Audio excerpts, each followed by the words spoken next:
I don't know. I tell you, since I'm a kid, nobody wants me around, you know? I mean, the time I asked my old man, how can I get my kite in the air? He told me to run off a cliff.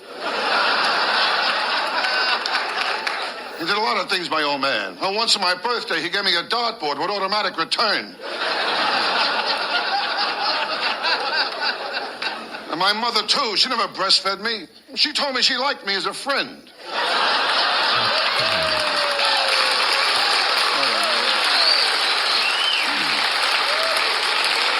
I tell you, since I'm a kid, I don't get no respect from anyone. Well, last week I donated blood. The family thanked me for saving their dog's life. And my wife, she's no better than the rest of them. I told them when I die, I want to be cremated. She's planning a barbecue.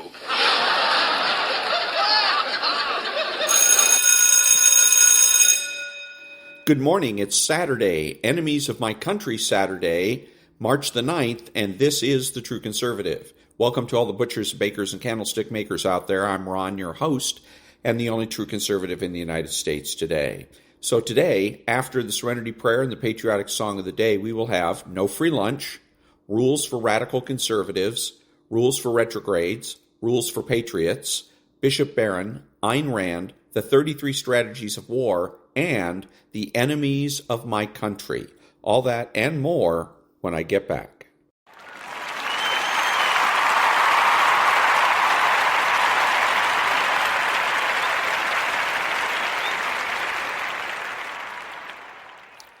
God, grant me the serenity to accept the things I should not change, the courage to change the things I should, and the wisdom to know the difference. Amen.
Thank you. And now there's no free lunch. 250 Economic Truths by David Bahnsen. Economics teaches you that making a choice means giving up something. And economics can help you appreciate complexity and how seemingly unrelated actions and people can become entangled. Russ Roberts. That making a choice means giving up something is not just the there's no free lunch part of economics in one phrase. It is the essence of human action being the foundation of economics. Humans act, and in so acting, they make choices every second of the day. The choices they make that flow out of the basic functions of human action reflect a constant weighing of cost versus benefits. Some of these decisions happen in nanoseconds with no apparent consciousness behind them. Some are more deliberative and process-driven. But at its core, economics is both the living out of giving up something to receive something in minor, inconsequential categories or more significant ones, and the invisible entanglements of human actions with other human actions. This social cooperation starts with a human acting and becomes a whole lot of humans acting, individually and with collective consequence. This, my friends, is economics. And that was There's No Free Lunch by David Bahnsen. Back in a minute.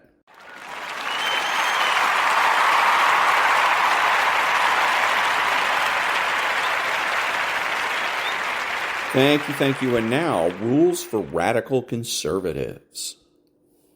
After which there will be no more elections. The Apostle Saul laid all this out for you to see in Rules for Radicals. But of course your side never bothered to read the American equivalent of Mao's Little Red Book. If you had, however, you'd understand the truth of corollary number 2. Have no illusions about our nature.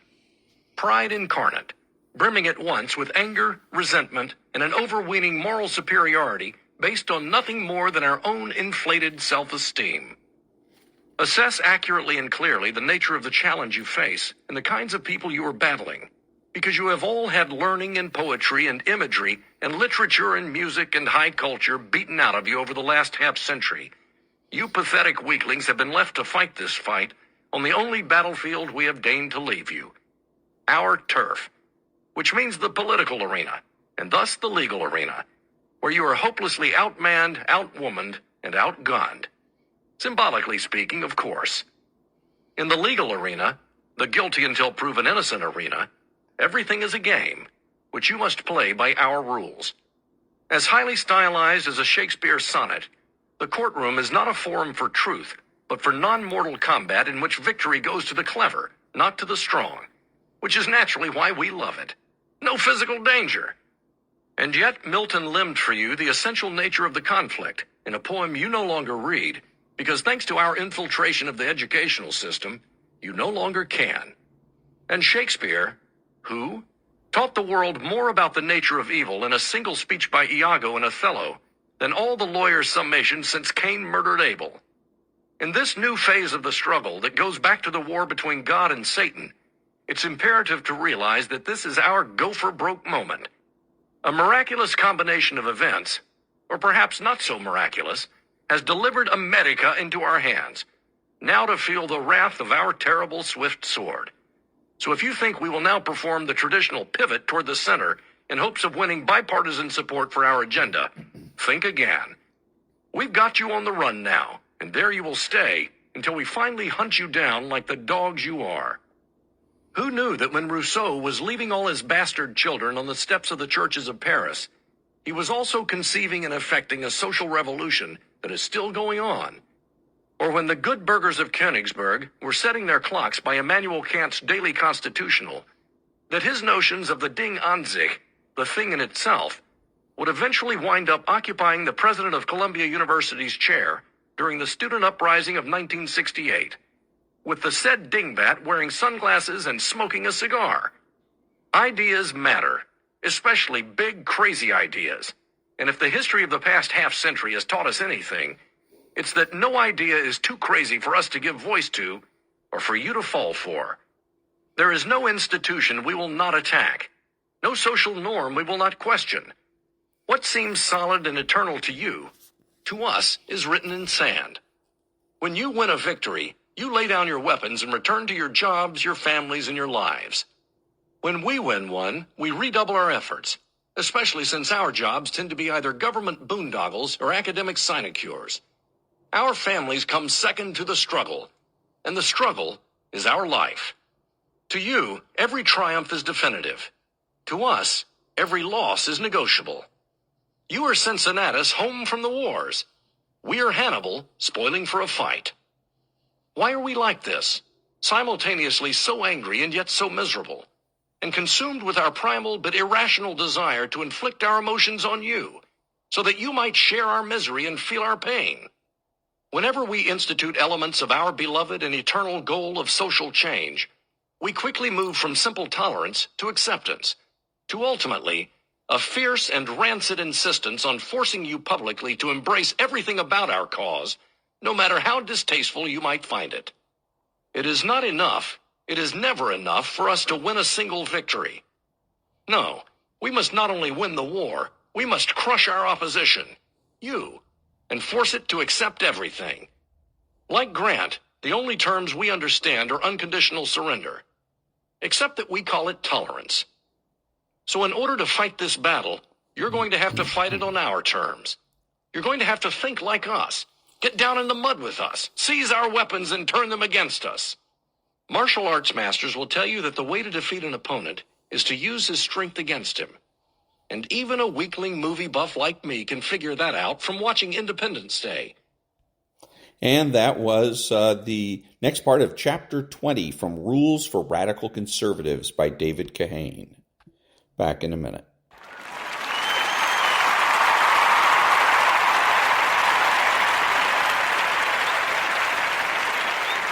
Thank you. And now, Rule 31 from Rules for Retrogrades, 40 Tactics to Defeat the Radical Left.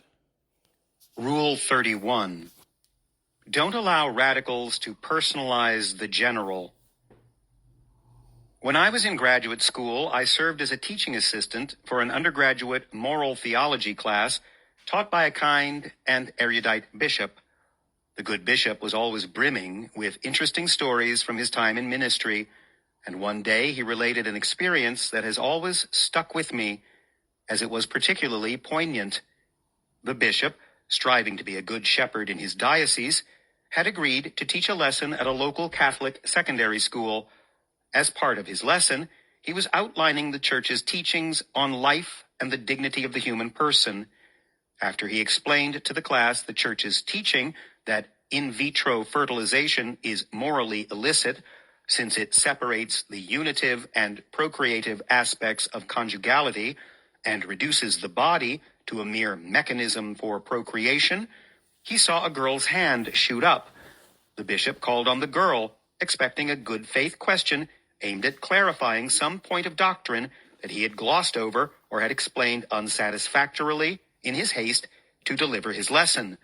What he got was a definite gotcha challenge, one aimed at making him look harsh and judgmental.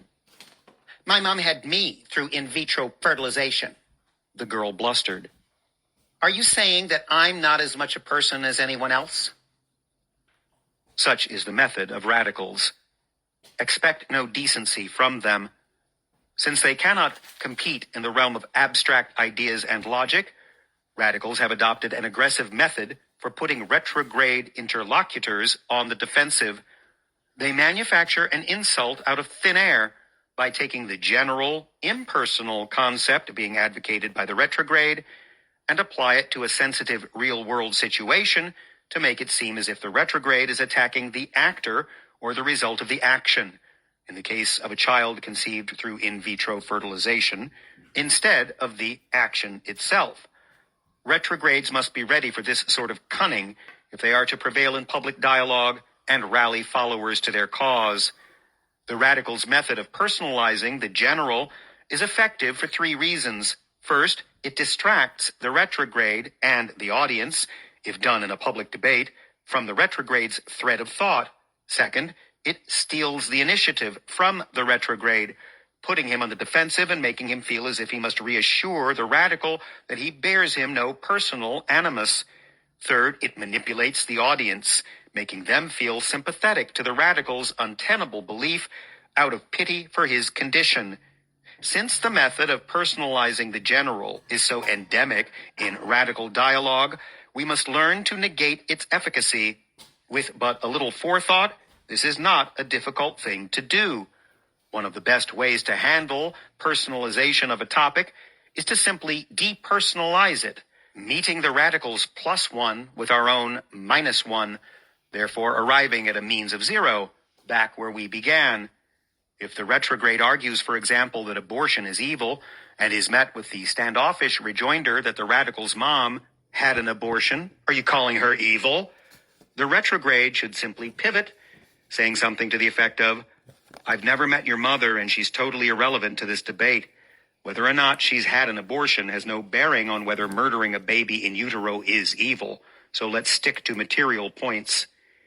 By saying something to this effect, the retrograde points out the illogic of talking about the radical's mother during a policy debate. He also straightens the kink that the radical has attempted to throw into the otherwise straightforward subject matter by explicitly denouncing the attempt to hijack the conversation with irrelevant facts. By scolding the radical in this manner, the retrograde also subtly scolds every member of an audience who was tempted to be spun off by the radical's red herring.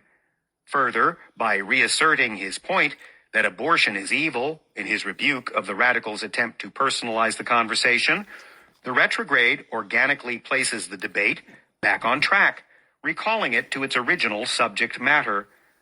Another effective technique for subverting radicals' attempts to personalize a given topic is to couch assertions in higher authority. For example, when meeting the challenge, "My mother had an abortion. Are you calling her evil?" it is salutary to reply, "What I think is neither here nor there. What matters is what the church teaches about abortion, that it's murder." Radicals are more circumspect to attack powerful collectives than they are to attack individuals. It would be politically disastrous to insult billions of Christians worldwide by publicly denigrating the church. As such, by joining one's opinions to the doctrines of a powerful institution, the retrograde gives himself some measure of insulation from radical petulance. Also, if retrograde views are seen as mainstream, in that they fall within the penumbra of a respected organization's beliefs, then people will be loath to label the retrograde as cruel and judgmental, because in so doing, they'd be besmirching friends, family, and neighbors who may also be affiliated with the organization. Whatever method one chooses for circumventing radicals' attempts at personalizing, the central concept remains the same. We must learn to distinguish the condemnation of the sin from the condemnation of the sinner. We must learn to distinguish the attack on an idea from an attack on a person. Whatever the retrograde does, he must avoid seeming worried about looking mean or uncaring in response to the radical's attempt to take personal umbrage from a general idea. As spineless and unprincipled as they are, mod cons habitually fall into this trap, and they never seem to learn to avoid it from the failures of the past.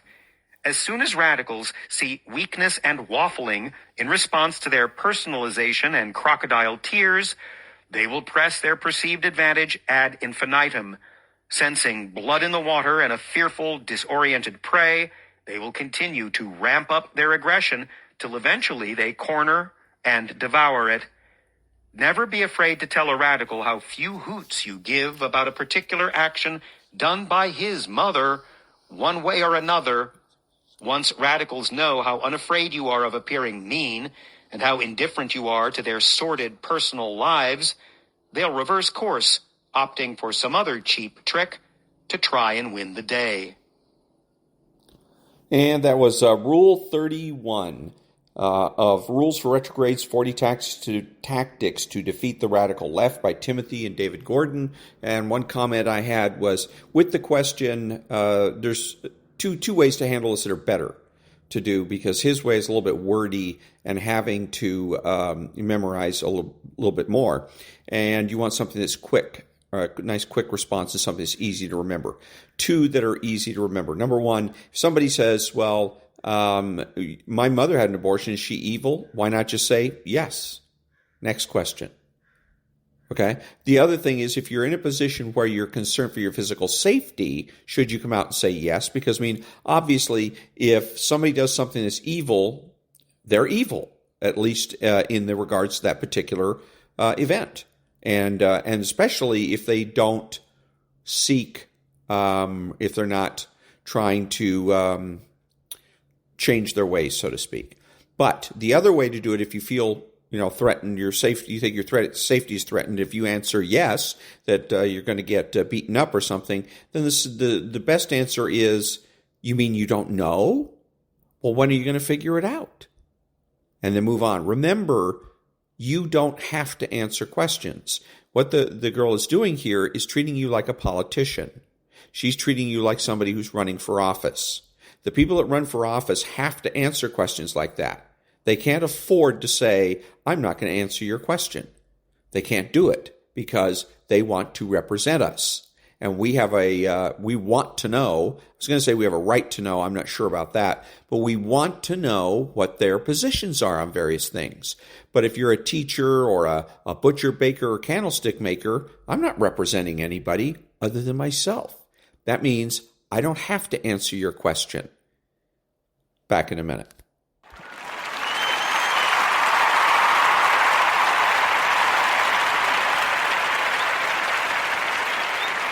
Thank you. And now, Rules for Patriots by Steve Deese. The more I believe my daddy can beat up their daddy, the more peace I have about the future. The more peace I have about the future, the easier it is for me to relax and not always react emotionally. The easier it is for me to relax and not always react emotionally, the easier it is for me to find the humor or joy in all but the most tragic of circumstances. And the more I can use humor to make my point, the more likely I will get my point across. People ask me all the time how it seems like we're having so much fun chronicling the fall of Western civilization on the radio. And I take that question as a compliment. Proving the emperor has no clothes doesn't just defeat your enemy, it depants them. The reason men like William F. Buckley, C.S. Lewis, and G.K. Chesterton are so often quoted is because they had the wisdom and wit to rhetorically remove their opponent's still beating heart from his chest and show it to everybody with one skillful turn of a phrase. That doesn't mean there's not a time and place for passion and or righteous indignation. Heck, I could probably title my radio program Righteous Indignation some nights. I come to work each night with the jawbone of an ass and a whip of cords ready to go. But if I really believe in the God of providence expressed in the final verse of our national anthem, there's no reason to be so uptight and antsy all the time. Incessant hand-wringing is not a heavenly virtue.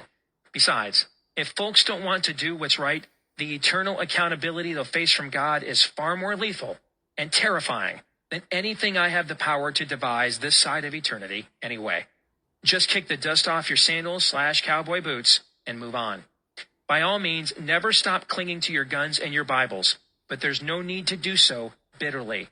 Let's engage in one more exercise in reversing the premise and use the hot-button issue of illegal immigration to do it.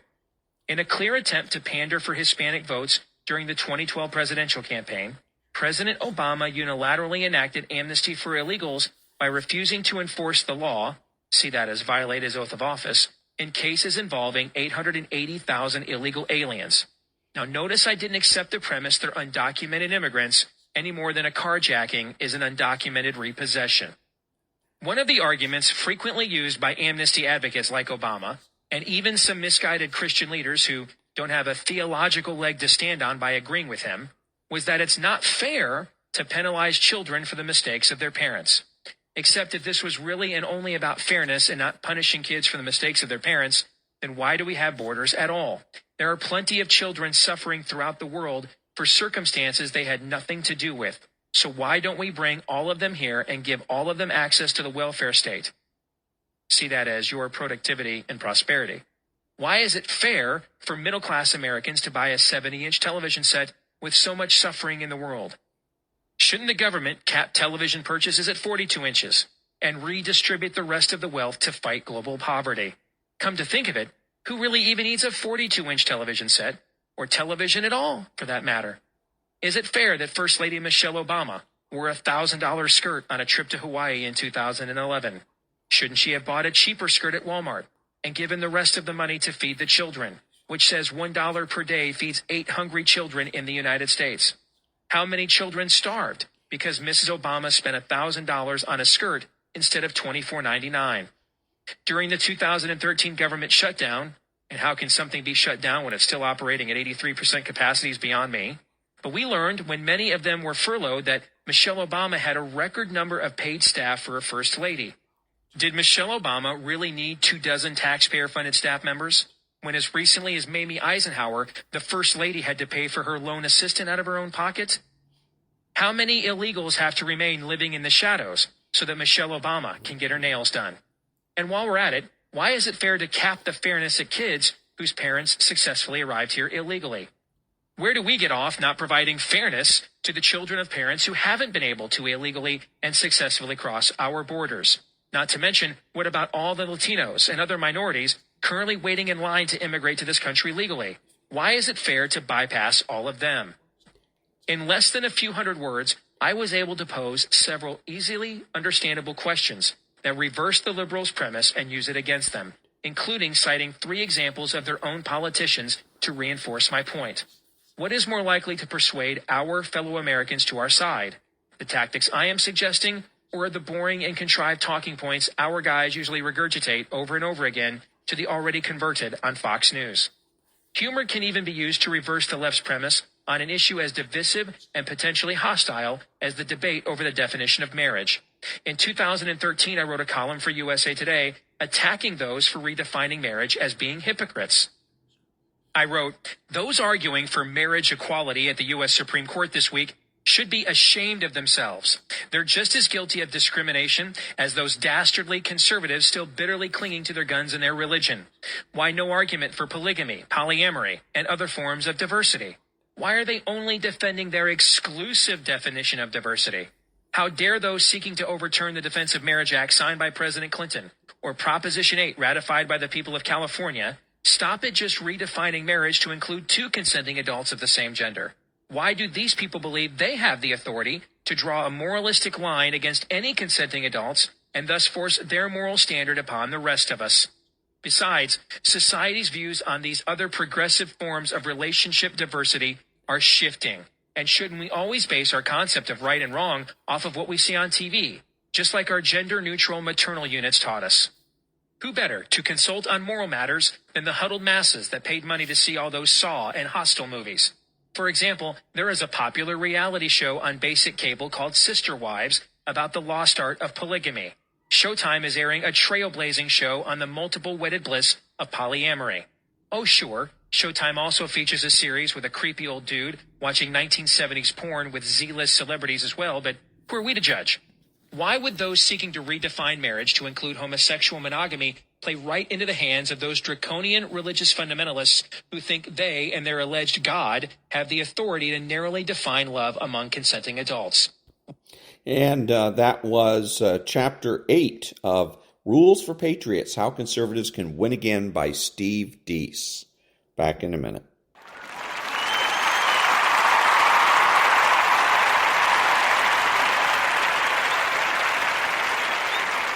Thank you. And now the daily law for March the 9th. March 9th. Impatience is your enemy. Patience is bitter, but its fruit is sweet. Aristotle. The greatest impediment to creativity is your impatience, the almost inevitable desire to hurry up the process, express something, and make a splash. What happens in such a case is that you do not master the basics. You have no real vocabulary at your disposal. What you mistake for being creative and distinctive is more likely an imitation of other people's style, or personal rantings that do not really express anything. Audiences, however, are hard to fool. They feel the lack of rigor, the imitative quality, the urge to get attention, and they turn their backs or give the mildest praise that quickly passes. The best route is to love learning for its own sake. Anyone who would spend 10 years absorbing the techniques and conventions of their field, trying them out, mastering them, exploring and personalizing them, would inevitably find their authentic voice and give birth to something unique and expressive. Daily law. Take the long view. By being patient and following the process, individual expression will flow out of you naturally. Mastery, Chapter 5. Awaken the dimensional mind, the creative active. And that was the Daily Law for March the 9th from the book The Daily Laws by Robert Greene. Back in a minute.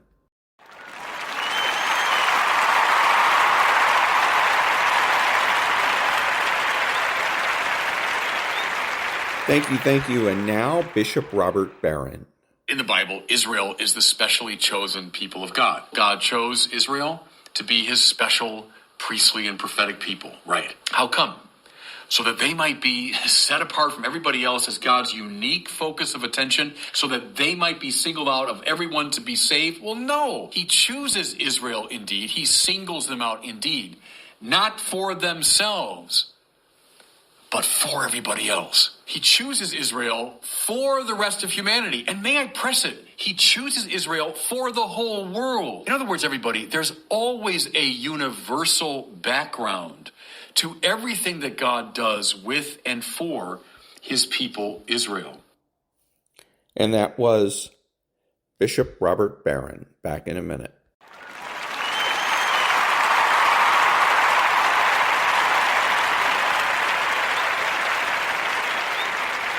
Thank you. And now the Ayn Rand thought of the day. Quote, in Western Europe, in the pre-industrial Middle Ages, man's life expectancy was 30 years. In the 19th century, Europe's population grew by 300%, which is the best proof of the fact that for the first time in human history, industry gave the great masses of people a chance to survive. If it were true that a heavy concentration of industry is destructive to human life, one would find life expectancy declining in the more advanced countries. But it's been rising steadily. Anyone over 30 years of age today, give a silent thank you to the nearest, grimiest, sootiest smokestacks you can find. Unquote. And that was the Ayn Rand thought of the day. Back in a minute.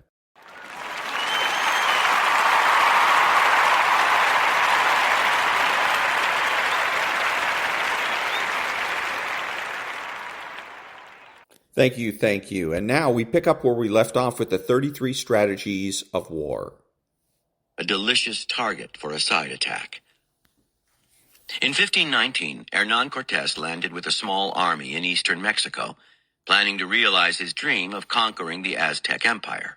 But first, he had to conquer his own men, particularly a small yet vocal group of supporters of Diego de Velázquez, the governor of Cuba, who had sent Cortés on no more than a scouting mission and who coveted the conquest of Mexico himself. Velázquez's supporters caused trouble for Cortés at every step, constantly conspiring against him. One bone of contention was gold, which the Spanish were to collect for delivery to the King of Spain. Cortés had been letting his soldiers barter for gold, but then had been using that gold to buy food. This practice, Velázquez's men argued, must end. Appearing to concede, Cortés suggested the Velázquez men appoint a treasurer. They quickly named one of their own, and with their help this man began to collect everyone's gold. This policy naturally proved extremely unpopular with the soldiers, who were braving enormous dangers for little benefit. They complained bitterly. But Cortés just pointed to the men who had insisted on this policy in the name of the governor of Cuba. He personally, of course, had never been in favor of it.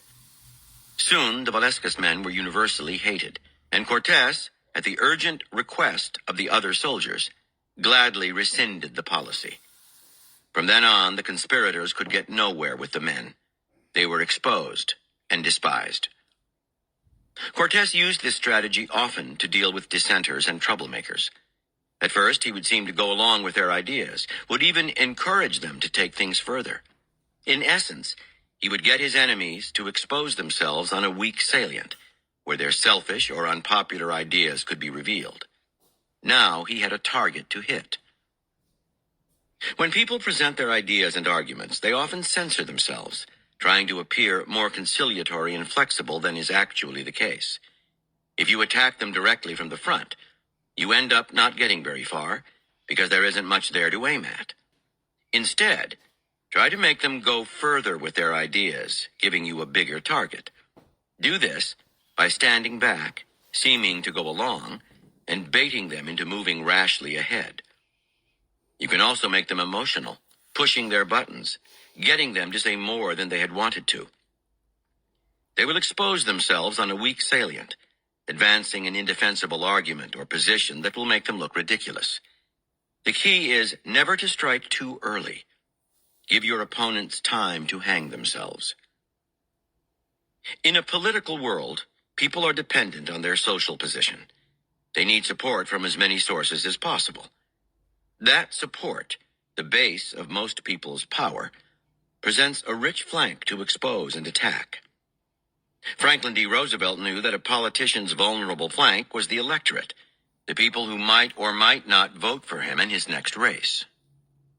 Roosevelt could get a politician to sign off on a bill or support a nomination, whatever his real thoughts about the issues, by threatening a maneuver that would injure the other man's popularity with his constituents.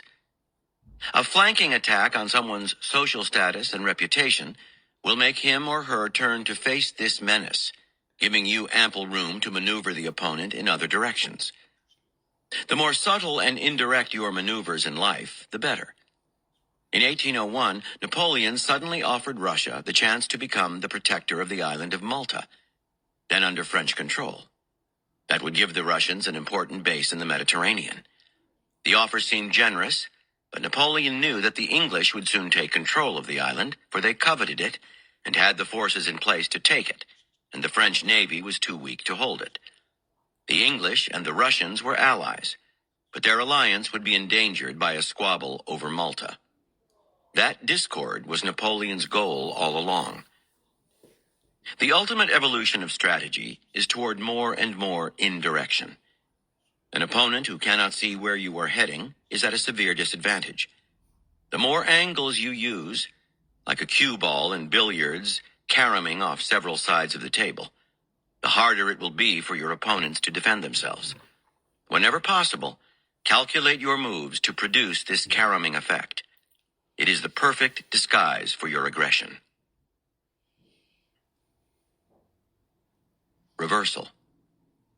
In politics, occupying the flank by taking a similar position to the other side, co-opting its ideas for your own purposes, is a powerful ploy, one that President Clinton used to great effect in his triangulations with the Republicans. This gives the opponent nothing to strike at, no room to maneuver. But staying too long on the opponent's flank can bring a price. The public, the real soft flank for any politician, loses its sense of what the triangulator stands for, what sets him and his party apart from the other side. Over time, this can prove dangerous. Polarity, see Chapter 1, creating the appearance of sharp differences, is more effective in the long run. Beware of occupying the opponent's flank at the expense of exposing your own. Here are further reflections on the turning strategy. From the Campaigns of Napoleon, by David G. Chandler. The Emperor Napoleon Bonaparte, while he was quite prepared to break eggs to make omelets, as von Clausewitz puts it, was always eager to gain total victory for a minimum expenditure of manpower and effort. Consequently, he disliked having to force a full-scale, fully arrayed frontal battle. That is to say, marching directly against the enemy to fight him on ground of his, the adversary's, choosing, for such battles were inevitably expensive and rarely conclusive. Borodino in 1812 is a case in point. Instead, whenever possible, after pinning the foe frontally by a feint attack, he marched his main army by the quickest possible safe route, hidden by the cavalry screen and natural obstacles, to place himself on the rear or flank of his opponent. Once this move had been successfully achieved, he occupied a natural barrier or strategical curtain, usually a river line or mountain range, ordered the blocking of all crossings, and thus isolated his intended victim from his rear depots and reduced his chances of reinforcement. Thereafter, Napoleon advanced relentlessly toward the foe's army, offering him only two alternatives: to fight for survival on ground not of his own choosing, or to surrender. The advantages afforded by such a strategy are obvious. The enemy army would be both taken by surprise and almost certainly demoralized by the sudden apparition of the enemy army in its rear, cutting its communications. From The Campaigns of Napoleon by David G. Chandler. Now came the critical problem of judging the correct moment for the enveloping force to reveal its disconcerting position on the enemy flank. For maximum effect, it was important that this should not occur before the enemy had committed all or most of his reserves to the frontal battle, and this need for accurate timing of the flank attack called for the greatest judgment on the part of Napoleon and his key subordinates. The former had to judge the moment when all the enemy troops were indeed committed to the frontal battle, and with the billowing clouds of black powder smoke obliterating the scene, this was no easy matter. The latter had the task of keeping their eager troops on the leash, so as to avoid any premature attack disclosing their presence. Then, when the exact moment came, Napoleon would give the signal. Then, the attaque de Borton would spring to life. A roar of cannon away on his hitherto secure flank would cause the enemy to look apprehensively over his shoulder, and before long the spy glasses of his anxious staff would be able to detect a line of dust and smoke crawling ever nearer from the flank or rear. This threat to his communications and line of retreat could not be ignored. The enemy general might now theoretically adopt one of two courses, but in practice only one. He could either order an immediate general retreat to slip out of the trap before it shut behind his army, although this was generally out of the question, as Napoleon would of course launch a general frontal attack against all sectors of the enemy line to coincide with the unmasking of his flanking force, and thus pin the foe still tighter to the ground he was holding. Or he would be compelled to find troops from somewhere to form a new line at right angles to his main position to face the new onslaught and protect his flank. As all reserves were ideally already committed to battle, this could be easily and quickly effected only by deliberately weakening those frontal sectors closest to the new threat. This thinning out of the enemy front is what Napoleon termed the event, and was of course exactly what he intended to have happen. The curtain on the first act would now fall. The enemy was reacting as required. The destruction of the cohesion of his line, the final ruination of his equilibrium, could now be undertaken with practically a guarantee of ultimate success. From Strategy, by B.H. Little Hart. And that was the next part of Chapter 18, Expose and Attack Your Opponent's Soft Flanks. Back in a minute.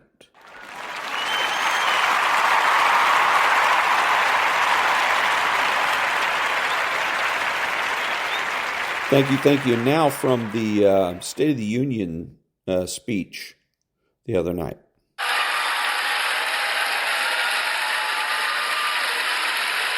Those bragging about overturning Roe v. Wade have no clue about the power of women. But they found out when reproductive freedom was on the ballot. We won in 2022 and 2020, and we'll win again in 2024. So he's right that they probably will win on that issue in 2024, but not because they're right about that issue, but simply because the Republican Party doesn't know how to handle it. They don't know how to defeat the left-wing arguments. They don't know that the way to defeat this is to explain and convince women, Democrat women, that abortion is not power for women, it is power for men. Men are the ones that benefit from abortion. Men are the ones that support abortion. Newt Gingrich supports abortion. Karl Rove supports abortion. It is Republican men primarily that are the ones that support abortion. So, and it is with good reason, because it's the men that benefit. They don't have to pay child support for the next 18 years. And that brings me to what is power for women, and that is the enforcement of child support. That's the way the Republicans have to handle abortion if they want to win this year. It's on the ballot. It's always been on the ballot. It'll always be on the ballot. But we can win more often than not by getting the argument right. Back in a minute.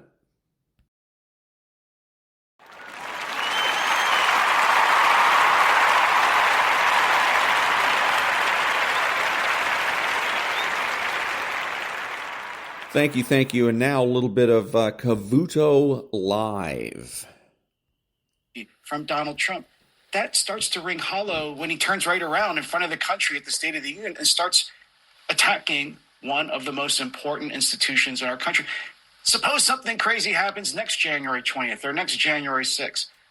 Our country is going to need a Supreme Court that's independent and above politics to help resolve any kind of controversies. So he makes a good point, except that he fails to recognize that politics is already part of the equation, has been for decades. And that's just the way it is. It's crept more and more into our judicial branches, and that comes from this idea of government rights. Roe v. Wade is a classic example. The people that support Roe v. Wade support the government, the federal government's in particular, right to prevent the oppression of women. And the federal government has no such right. And this is what happens when you have government rights, very often masked as other types of rights, very often masked as civil rights, usually. Women's rights, black rights, white rights. Well, there are no white rights. And animal rights, whatever the rights happen to be, or compelling interest in creating some type of a perfect society, the Great Society or something of that nature. But the compelling interest is simply a code word for government rights. And the fact of the matter is the government has no rights. And it's not because I say so. It's because the Constitution does. The Constitution lists responsibilities of particularly the federal government and the authority, both of which are limited. This really goes down to the 10th Amendment, and that a lot of this going on is just simply the federal government ignoring the 10th Amendment the 10th Amendment to the Constitution. So we get rid of the idea of government rights, and then it doesn't matter who's sitting on the Supreme Court. It doesn't matter if they're Democrats, Republicans, liberals, or conservatives, because then everybody's on the same page and realizing that we're here to apply the law, not interpret, but apply the law to certain situations, whatever situations come up before us, and make reasoned judgments about those cases. Back in a minute.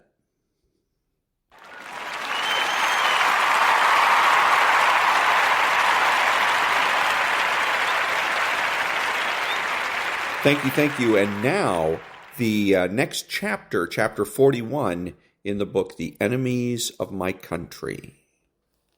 41. I walked down the sidewalk amid light morning foot traffic, mentally reviewing the day ahead. I detected some unspoken pushback from Ian. He seemed to be patronizing my attempt to influence the events of tomorrow's presidential visit, as if there were nothing we could do. But in all honesty, my theory was pretty simple. If local and national assets were able to successfully deal with the threat, then what was the harm in having my team mobilized to respond? None whatsoever. Just a little extra legal planning for a rainy day that never arrived.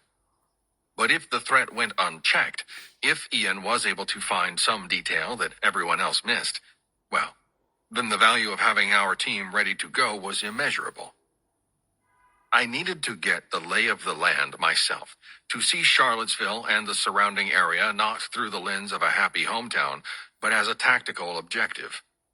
I didn't doubt Ian's theory of a mobile rocket attack from I-64, but in the meantime, I wanted to put eyes on the main possible launch sites identified by my team. If we did have to raid one of those locations, there may be only minutes to come up with a hasty plan. I needed to see every possible location for myself. And before that happened, I desperately needed one thing: coffee. I pulled open the door to the coffee shop, then entered the back of the line and checked my watch. I only had 4 minutes before Worthy was supposed to pick me up, serving as driver so I could take notes on the best assault options for each location. Reaching the counter, I was in the process of ordering a large black coffee when I heard a woman speak behind me. "Buy you a drink?" My stomach lurched into my throat before I'd consciously registered why. The voice was polite, a little too firm, and far too familiar. Turning around, I saw Duchess. I flashed her a smile. "Why, Duchess, I didn't know you were in town. What a delightful surprise." She ordered tea for herself, paying the bill as I shot Worthy a text with the word abort. Then I glanced over my shoulder to try and spot him without alerting Duchess. She was far too cunning to buy into the notion of a social call, and there would be severe consequences if she learned what we were up to.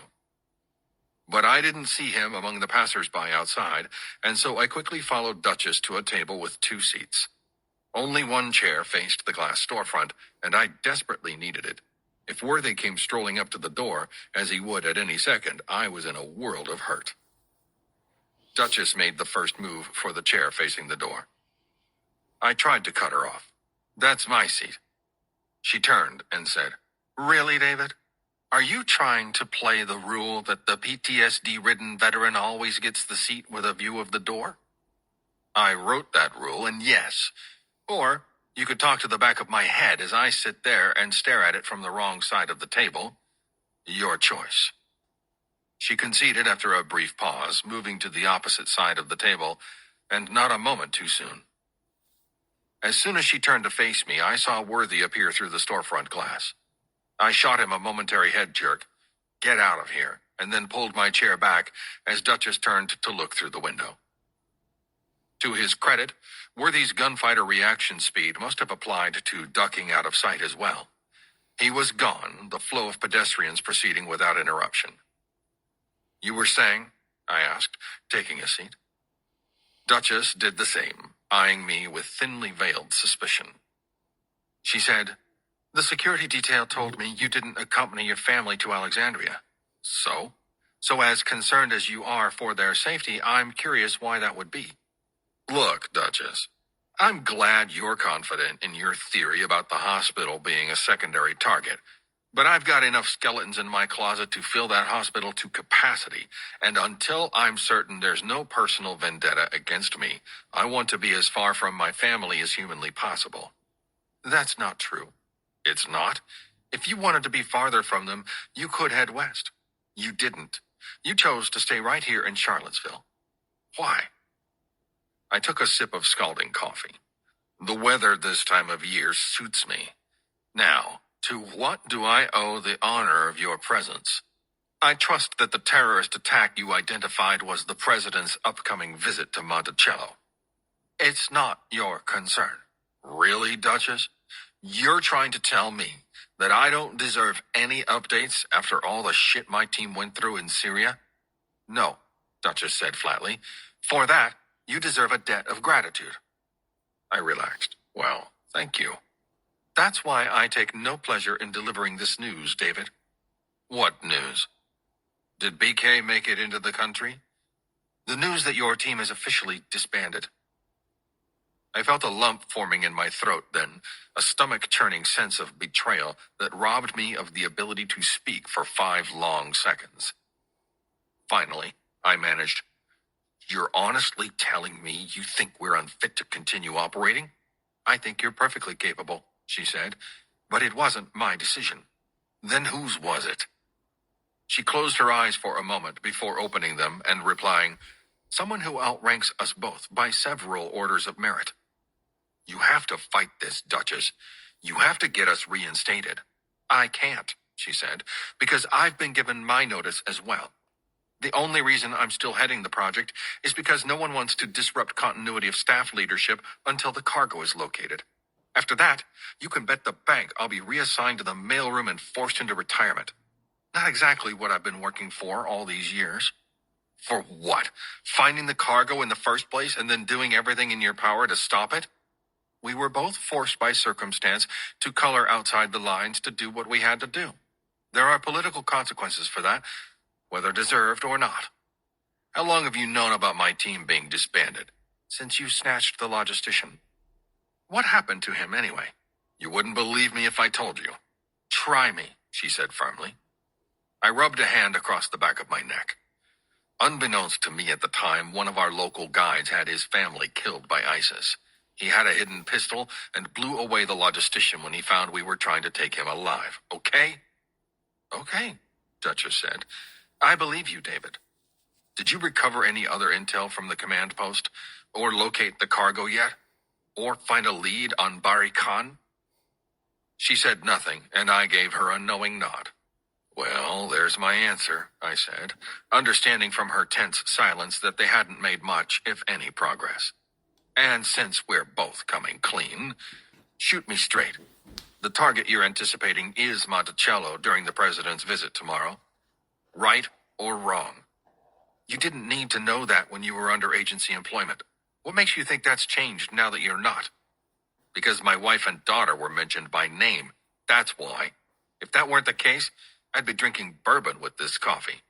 But I can't exactly relax when I still don't know how their names ended up in Syria. Speaking off the record, she began, taking a moment to examine her cup. The last update I provided you on this situation remains the current assessment. Furthermore, I feel compelled to remind you that your team had no authorities to operate in the U.S., even in the capacity of collecting passive intelligence. Now that you're disbanded, that holds doubly true. I know that. And the consequences for any infraction will result in imprisonment. I'm not talking about a minimum security camp, David. Due to the nature of your former employment, you and your men would proceed directly to Supermax or a black site, following a closed trial. Waving a hand around the room, I asked, do you see my team anywhere? Am I running around with a knife between my teeth looking for BK? Does anything in our past indicate that I'd be eager to leave my family behind? I was getting a cup of coffee. Besides, I added, if there's anything I could possibly contribute to all the federal agencies working to stop this plan, I'm all ears. Duchess's face abruptly went slack, her eyes wide and fixed on mine. I'd seen her pull this move before, and it never got more comfortable to watch. I took another sip of coffee and set my cup between us. Look, can you stop doing your human lie detector scan for signs of deception thing? It's creepy. Your face looks creepy. Just talk to me, like a human being. She relaxed a bit then, and I continued, why doesn't the president just cancel the visit? Just cancel the stupid visit. Well, unfortunately, I wasn't consulted, and someone significantly higher in the food chain hasn't had any better luck despite his best efforts. But honestly, it may be a good thing this visit is still on. Yeah? How's that? If they cancel the president's trip, BK could turn those rockets on any densely populated civilian area in the country. None of them except D.C. and Charlottesville have the advantage of Secret Service oversight. Where the president goes, his security follows. So an attempted attack here is the best chance of stopping BK and his rockets. That's one kind of logic, I suppose. Then I assumed a thoughtful expression. You know, I was thinking about how BK would pull this off. Oh? And what did you conclude?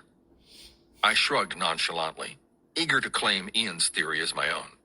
He wouldn't mind, I thought, and precious rare were the opportunities to outfox Duchess. I'm no intel guy or anything, but it seems to me that the smart play would be to set up a mobile launch system in the back of a semi-trailer. Drive to a pre-planned spot on I-64, drop the side of the trailer, and launch it all in one volley. That's a good theory. What can I say? Every once in a while, even a knuckle-dragger comes up with something smart. Well, in this case, the something smart occurred to the Secret Service long ago. Precautions are being taken. Precautions as in special sensors, air defense capability, or an interstate shutdown. Precautions, she said, as in you don't need to know. Her comment should have upset me, but it didn't. Instead, I was met with a long overdue realization. For some reason, it took until that exact moment in the conversation for me to register the obvious. My team had our agency-issued weapons and equipment on hand, and the second Duchess discovered they were missing from the ISOFAC, we may as well drive ourselves to the nearest police station and wait for the proverbial black helicopters to come and take us away. Are you okay? She asked. Yeah, I said. I guess this whole being fired thing is just starting to sink in. Her expression fell from stern to sympathetic, and I added, wife will be happy about it at least. Waiting a beat for good measure, I continued, I suppose I'll just head down to collect my team's personal effects from the ISOFAC. The codes were changed the second your team left, she swiftly replied. I'll have the clean-out team inventory all personal effects and forward them to your men. A balloon of panic rose from my stomach. But I nodded amicably, knowing full well that to do otherwise would be to cause that clean-out team to arrive sooner rather than later. Duchess had her hands full at present. She'd outright admitted that she was only in command of Project Longwing because the rockets hadn't yet been located, and I expected her administrative duties, with transitioning the ISOFAC to its next occupants, chief among them, would proceed immediately after July 3rd came and went, with or without a terrorist attack to show for it. Now we were fugitives, whether the agency realized it or not, and I'd placed my team yet again in danger, albeit of a very different sort. So I merely thanked her, adding for good measure, "I appreciate you coming down here to tell me in person, Duchess. That means a lot." She smiled at that. Or was it a sneer? "You don't have to thank me, David." Her face went slack again, as she continued with an edge in her tone. "It was the least I could do."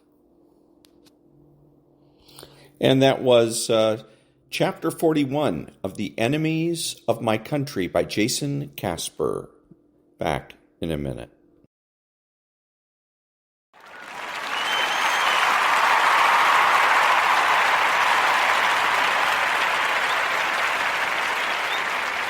This is Ron, your host, the only true conservative in the United States today, bidding adios to all the butchers, bakers, and candlestick makers out there, and reminding you that you are not neutral and that the government has no rights.